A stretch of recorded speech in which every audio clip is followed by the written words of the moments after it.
All right, we are live. Mhm. What's up, everybody? Welcome to episode 16 of the MMAHOLICS podcast. I'm Antoine, and this is Nikki.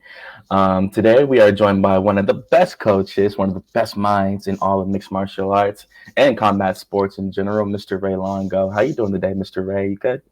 Feeling great, guys. Feeling great.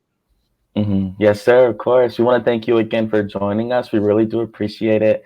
Just got a few questions for you today, and we can go ahead and get started if that's cool with you. Let's do it, man. Awesome, awesome. So for my first question, I wanted to ask, how did Aljamain's weight cut go in terms of putting on the muscle for featherweight? Um, and how did you feel about his performance on Saturday against Calvin Cater? We saw him just get, a bunch of takedowns, a lot of ground control. He looked really strong out there. So how'd you feel about the weight cut putting on the muscle? And how'd you feel Well, about the performance? I mean, according to him, no matter what the weight is, cutting weight stinks. It's not. Yeah, obviously, he said it. He's never going back to 35 again. So he was really that Hmm. extra 10 pounds is crazy. But even at 45, that guy's just jacked with muscle. So I don't think it's ever going to be easy. But it will be easier. I have to believe. As far as his performance, absolutely fantastic.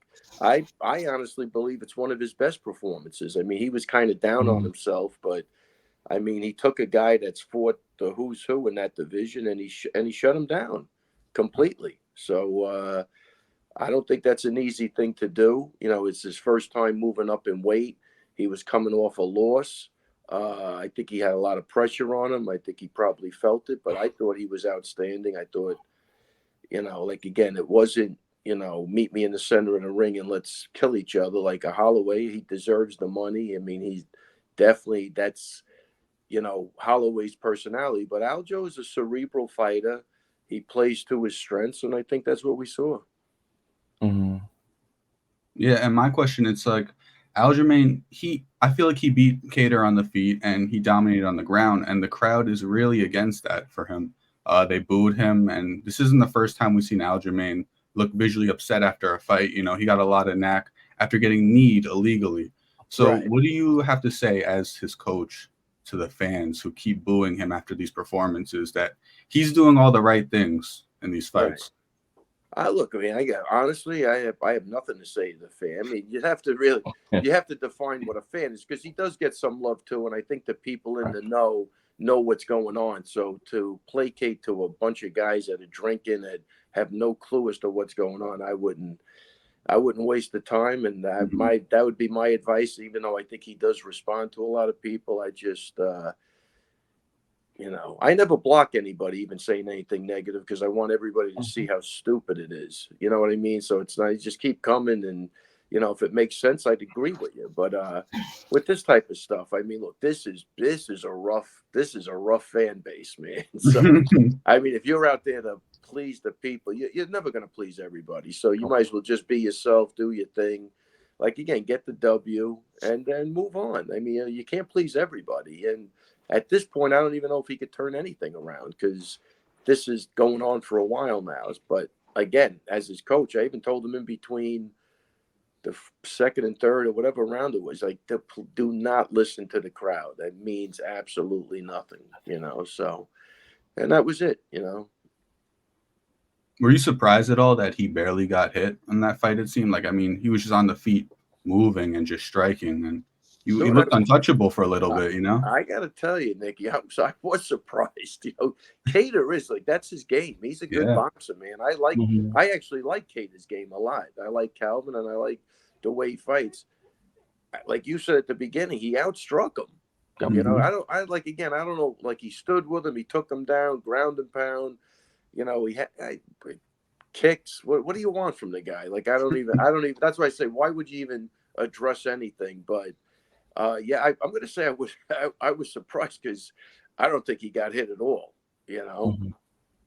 Yeah, it looked like he didn't. I mean, he just had a great performance, and people are like, it's not a wrestling match; it's MMA. I mean, he did MMA. He struck a with him, he hundred, a wrestled. hundred percent. That's why I say you Yeah. can't. Why would you want to please every? I mean, like you can't. I mean, and if you're seeing it right because you have somewhat of a educated MMA brain, right? But Hmm. again, was it Holloway engaging? Definitely not. That's not his style of fight, and it never will be, probably, you know. Mm-hmm. And the second he goes to do that, he'll probably run into trouble. And I think he rushed a little bit the last fight, and he paid the price for it. And like, Mm-hmm. again, he's a cerebral guy. He's going to think about things, and he made the adjustments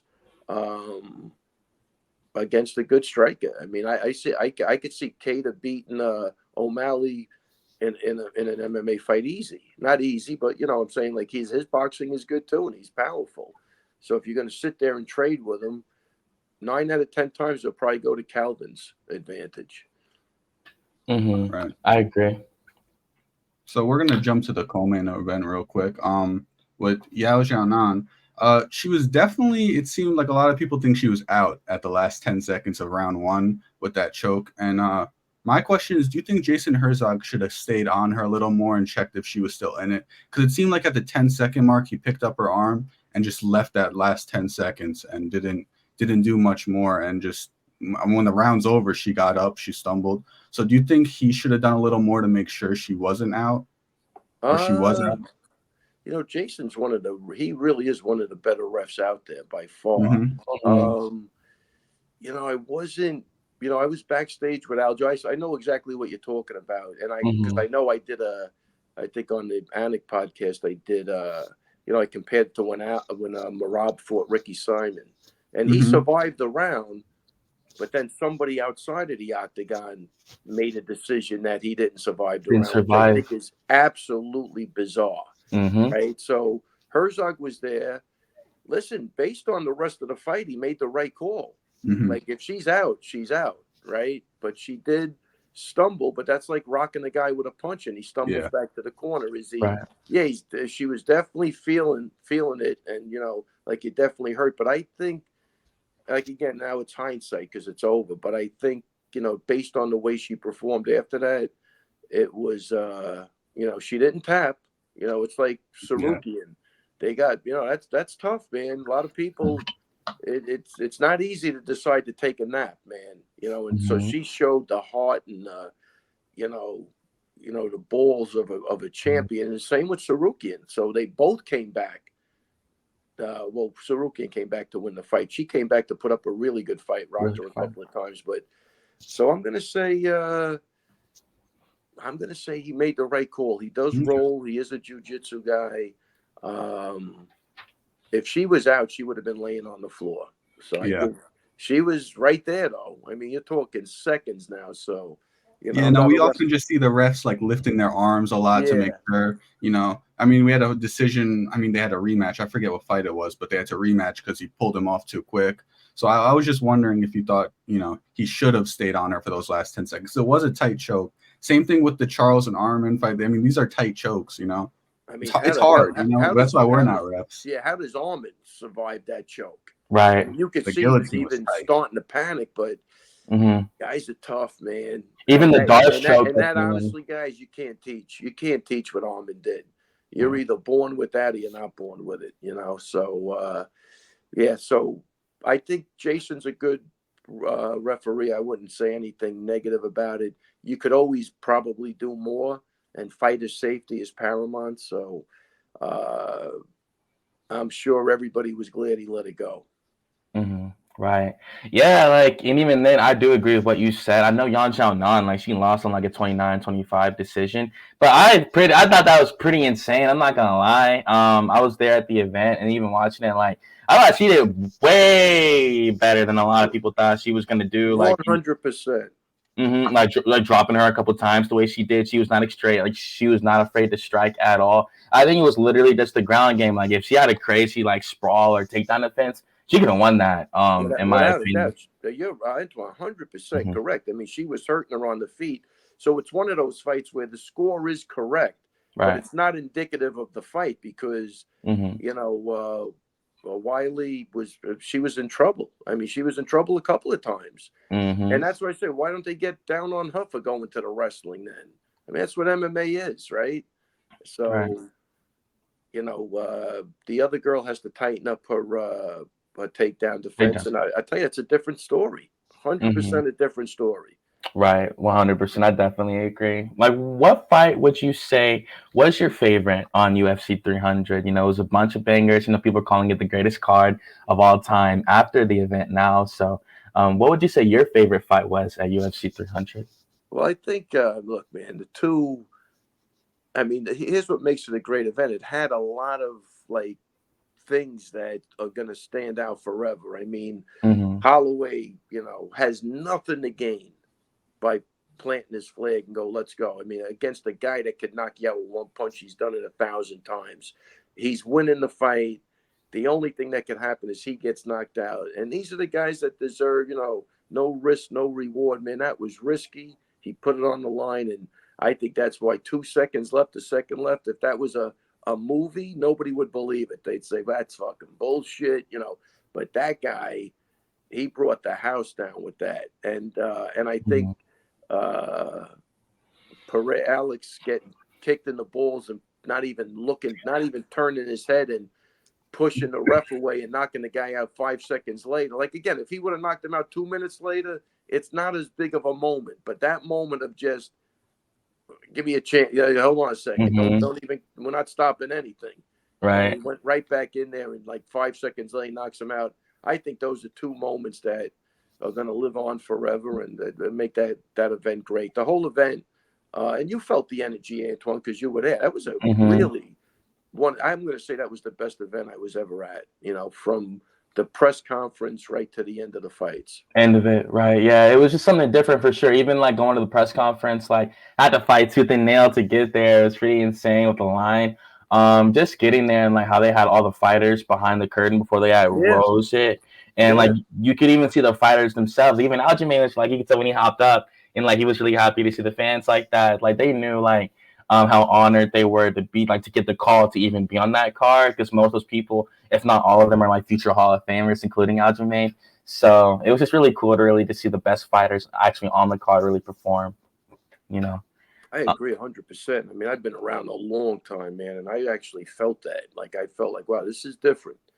This is definitely different. So I thought it was a great event, and I think the fights, man, from top to finish were pretty good.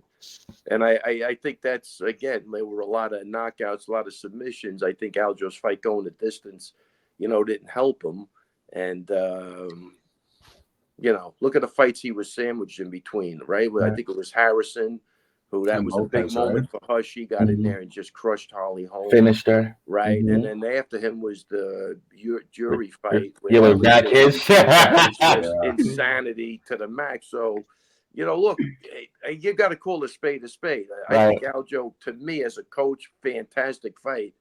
If you're talking about excitement like that, like Jury and the other guy swinging like lunatics at each, it's not gonna match. That's what people want to see. They want to see people get knocked out or ground and pounded or something like that. So it's just the way it is. It's the nature of the beast. But he picks up his win check, and that's all that matters, man. Of course. We know how it goes in sports. Like even in the NBA, some fans like close games versus coaches love blowouts, like guaranteed wins. And we know how Aljamain looked. Every single step of the way, all 15 minutes. And it actually all 15 minutes, man. I mean, did he lose a minute of that fight? None, not a single one. I don't know. Kate is not a joke, man. You know what I mean? So I don't know. I think one of his better performances. I'd be, moving up in weight. It's an unknown. Right. Kate is not a small 45er. He's a big 45er, and I think Aljo. I think that was a good gauge for where he's going to go. Where he's going to go? Absolutely. And you actually mentioned it earlier. For my next question, one of the best fights on the card was Max versus Justin. I was just curious, where do you think the winner and the loser goes after that? Like, it was a massive win for Max, and it was a really big loss for Gaethje. Even Max said in the post fight that no one should shame Gaethje because he took that fight with just there was no reason to. He did it just for the sake of the fans. UFC 300 doesn't fully feel like UFC 300 if that fight's not on that card with that result. So I was curious, where do you think Max goes from here? And where do you think Justin should go from here? I think, so as a matchmaker, if I play matchmaker, I think the Holloway-Topuria fight has to happen. I think based on that performance and the momentum and the energy coming in, I think that's the fight right there to make, is him against Topuria. Then the winner gets, if Volk wants a rematch. I mean, I think Volk needs time off anyway. I mean, I think the more time he takes off is going to benefit him. So I would think the fight to make based on that fight, and like again, the fan reaction and the popularity of Topuria and the popularity of Holloway, that's definitely the fight to make. Love to see that fight in Spain. I think would be a huge thing for the first time going to Spain. And Gaethje's Gaethje, man. He'll go in there next time and kill somebody, or maybe the same thing happens. But he's been in a lot of wars, so I think he's got to be a little more selective now, because he was laying on the floor for a while. So first off, I like Gaethje. I hope he's all right. The guy's an assassin. I don't think he's lost before, and he's had great runs after his losses. So he's not getting younger, but we'll see what happens. He's looking. The guy's always going to be in an entertaining fight. That guy will never be in a boring fight, and that's what the UFC wants. Now, can he get out of the sport with his faculties, I think, is the question. And I hope he does, because he's got nothing to prove, even at this point at all. He's been one of the most entertaining fighters I've ever seen. All right, and for our next question, we're going to move on to another one of your fighters with Merab. He's on a 10-fight win streak, and he's the #1 contender in the bantamweight division. When can you see that fight with Sean O'Malley happening? What month are we in? April? I don't know, man. I'd like to see it as soon as possible. I'm sure that's waiting on O'Malley. I mean, like, again, like I like fairness, for everybody. It's hard to do, but Aljo, they made him fight 3 months after, I think, after the Cejudo fight. Then he wins. He fights 6 months after. Fight Merab. Fight him now. Fight him in a month. You got time. But they're gonna probably stretch that out, I would think. I don't know, but I'd say by September, without a doubt, that fight happens. And another question on that. So the thing with Aljo, he got caught by pushing too heavy, and we know Merab, he's like full on forward. Like, I'm not asking you to give out the secrets, but how do you game plan this? Like, do you tell Merab to be more cautious, or do you just tell him to go right at Sean, take him down? Because I mean, the path to victory on Sean, you got to take him down, right? You don't want to stand with Sean O'Malley for 5 rounds. I mean, we've seen how that went with Cheeto. So yeah. Sean O'Malley's look, he's a really, really good fighter. His stand up is solid. I think Merab, what he's got going for him, he's got a great chin too. He's going to have to eat 1 or 2 to get what he wants. And Aljo did throw a punch. He didn't move his head. I think he was in the south. I think he was southpaw, which it always gets tricky from a defensive standpoint. But I think Merab's pressure is that even if he takes one and he gets his hands on you, he's still going to get you down. He's going to wear you out. So if you don't kill Merab, like if you don't put him out completely, he's just going to keep coming. So that's the challenge. But no, do you want to see a kickboxing match with those two? Absolutely not. But Merab is tough, man. And he does hit hard, but his thing is going to be exactly what he's been doing to people. So it's who can implement, it's like who can control the range of that fight. If Merab controls the range, he wins. If O'Malley can control the range, he wins. But he hasn't faced anybody with the wrestling of Merab, not even close. Or the gas tank, because Merab will do that he'll do it for 10 rounds. Yeah. So 20 if he has to. He's insane. Does he ever come to the gym with the jacket or no? Or you haven't seen it yet? No, he has. But the red jacket? The red jacket. No, Michael Jackson. I've seen him within the last 6 weeks probably, but no. I don't. I think he keeps that in Vegas. Maybe he'll bring it to the press conference for that fight. That'll work. Yeah. Listen. The guy's he's a internet sensation at this point. I don't even know if I'm more happy for him connecting with the people the way he is. I think he's brilliant. His marketing is like out the roof now with these new skits. And he's doing that himself, man, which is crazy. When I met him, he couldn't even speak the language, and now he's putting out content that people are just elated over and having a good time, entertaining, and it's fun to watch. Just as much as it is watching him fight. Mm-hmm. And it actually goes into my next question. We know that the UFC was established back in 1993, but MMA was around like long before that. So I was curious, when did you first start coaching combat sports in general? And when did you first start coaching MMA? Because we know Merab would be your fourth UFC champion if he were to win the belt. So having Chris Weidman, Aljamain, and Matt Serra. So I was curious, like, when did you first start coaching combat sports, and when did MMA first work its way into your gym? Okay, first of all, it's been so long, I don't have no clue where the years are. But I mean, combat sports, you mean like boxing, kickboxing too? Yes, sir. Anything, Oh, okay, absolutely. so Yes, we're sir. going back. I'm gonna say we're in the '80s for sure.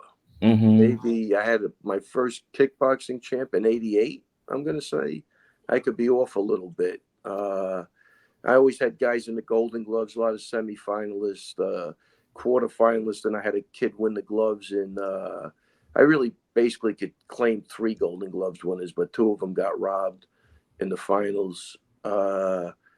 My first Golden Gloves winner was I'm going to say '99, maybe. So yeah, I was doing a lot of kickboxing and boxing, and Thai boxing, obviously, up until the UFC. And then when I met Matt Rowland at Oishi Dojo, and then I kind of convinced him to like give Thai boxing a shot just for his conditioning. Yeah, I might be all over the place, guys. Just quick. I normally have to call him and ask what year shit happened. But so if the UFC happened in '93, we were definitely on the mat, so 100%. Because I got married in '93, and I used to go to used to drive to Jersey for privates with Craig Kukoc, believe it or not. It was like Horian's first black belt, and he must have came over in '93. Yeah. What was the question? Oh, no! Like, you were No, answering so it, we're in the absolutely. '80s. We're in the '80s. Oh, so I started coaching in the '80s. Put it that way. My And first combat sports champion. I mean, I've had champions in boxing, kickboxing, even stick fighting. I had champions. So I don't know. It was always, that's going back to the late '80s, I would imagine. And then when '93 came around, I think I met Sarah before that. Yeah, all around '93 with the UFC. When that started, we were already rolling. And then when the hell was Matt's first fight? He had a fight 6 years later. I started promoting him. He was fighting on the local scene.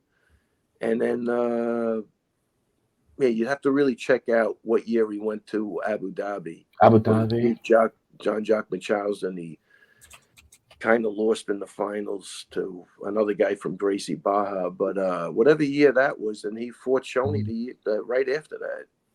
So was that your first time? Because of course there was wrestling in the Olympics, but was that your first time seeing people like hit the ground and start to continue to fight and like really chase submissions? Like was that your first I'm gonna say yeah, Antoine. But I did do Jeet Kune Do, so they had shoot boxing. Okay. But it was more like flow. You were flowing on the floor. It was like sequences more than going live. What the Gracies did when they came in, when rolling live, was definitely a different thing. So by far, that was the first time I saw that. You're right, though. Besides the wrestling, but I really wasn't a big wrestling guy until I met Weidman. And I was like, wow, this guy's just another level of wrestler. So you always had the guys in high school that wrestled that were helping out, but we never had those D1 guys until Weidman came around, because there wasn't anywhere for those guys to go after college. They would coach maybe they would coach a college team maybe, but when the fighting came about, then they had some place to look forward to. And I don't think that happened. You got to go back to like Coleman and Kerr and those guys, whatever year that was. Yeah, that was like '95, Mark Coleman. And that's probably around like '95, '96. And So it's still raw back then too. oh yeah, headbutts and So it's stuff. still Absolutely. raw. By For the time sure. like Weidman gets there and a couple of guys before that, you had everybody was combining. Then it was starting to get like you could strike, you could submit, you could take a guy down, you get back to your feet. Yeah, it's been a crazy progression. you know. So when do you think Chris first came to the gym? Like, what year was that? Because he was champion by like 2010. No. He was Jim. Again, I wouldn't even like argue. like I 2011. think he came to the gym in 2009. He was the champ by 2012, maybe. Okay, all right. Yeah, when he I beat think. Anderson. Yeah. Okay. Can't somebody? You're the producer. Look this shit up. What No, right, of don't course. rely on my brain. I'm Of course. done. I Yeah, can't that's remember awesome. anything. But yeah, I'm going to say 2009, and then he was the champ by 12 or 13. Wow, man, that's awesome. Like, and like when you first met him, like he just told you like I'm a wrestler, but I'm trying to learn like all these different facets. Or and then when I saw him for the first time, I don't want to go through all the old stories. of course. But I said this guy he's definitely was special. You could see it right away. Big, strong kid, unstoppable. Unstoppable back then. He really was unstoppable in the training room, and he was unstoppable in the octagon. And I think that's the difference between. That's why I was talking to him the other day. I was talking about Bo Nickel's performance, which was absolutely fantastic. But Bo Nickel is taking a really smart approach. He's saying, "Look, give me a chance to grow," and blah blah blah. Weidman from day one was, "I want to fight Anderson Silva." I think he would have fought him after his second fight. Like he wanted it. He wanted it quick, and luckily it worked out for him. He just started. He was winning fights, but he didn't have a lot of fights when he fought for the title. How many fights could he have had? 9, 10? He was like 8-0, 9-0 when he won the belt. Think about it. You know what I mean? So, I think it was smart that Bo Nickel said, "Let me grow into this because I think it'll work out good for him because he looks like he's going to be a major problem." But Weidman was crushing people, man. Yeah, like, I was just really curious about that. Because like I told you when I met you, so many coaches own gyms, but it's rare that many coaches can have multiple champions, especially when they've defended the belt themselves multiple times like that. Like Weidman is considered one of the greatest middleweights, while Aljamain is hailed as the greatest bantamweight by a lot of people. So I just thought like that whole story, like that's super interesting because of course, a little bit when they first start to train, but like that championship level still has to be manifested over time. And it was just really cool, like that you got to see that and like, you were a part of it. More importantly. So yeah, I appreciate that. And again, Antoine, what makes it special is they were all within 5 minutes of the gym. They were all really local Long Island guys, Matt, Chris and Aljo. They're 5 minutes from each other, which is 5 minutes from the gym. It's all local guys doing great. That I don't think you'll never get 3 guys that, from the ground up that won championships like that. You know what I mean? I just can't see it. Like people are moving to Vegas, they're moving out here, but if you stay in your same area for 3 local guys, I think that's one thing I don't think that could be matched. Like Merab will be different because he came from Georgia. Although I'm sure he had his first pro fight with us. So, but that'll be great when it happens. But it will be different. That'll be the first guy that breaks the mold of a local guy. Right, and that'll be your 4th champion. Again, hopefully we get that fight soon. I really believe that fight is next in the division.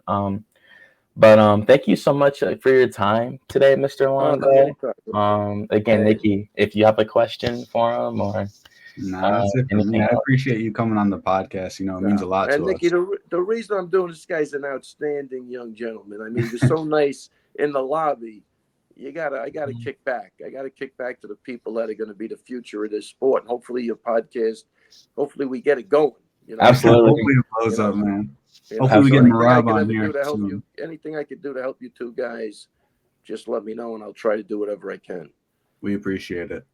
Awesome. All right, guys, have a great day, man. Thanks. And it was great meeting you. And I hope the interview went well. Absolutely. Of course. It was amazing. Thank you for answering every question. And you have a pleasant day, Mr. Longo. All right. Thanks, guys. I'm out of here. Of course, you too. Thank you.